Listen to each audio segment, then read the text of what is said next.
नगरी अयोध्या में खुशहाली लाएंगे, नगरी अयोध्या में खुशहाली लाएंगे। अब 22 जनवरी को श्री राम जी आएंगे, अब 22 जनवरी को श्री राम जी आएंगे।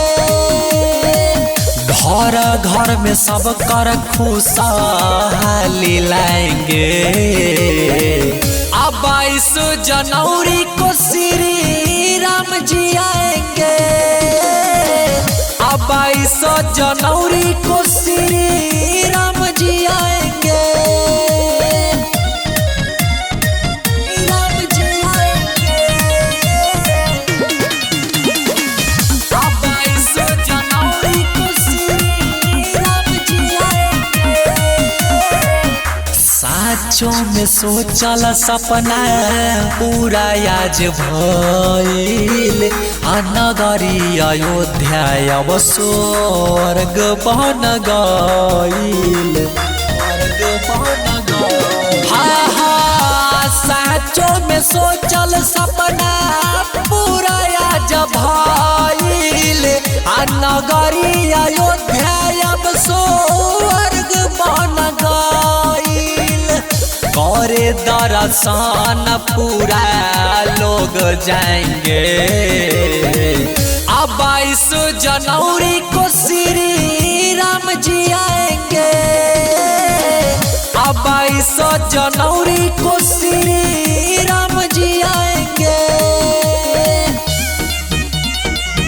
राम जी आएंगे, अब 22 जनवरी को श्री राम जी आएंगे।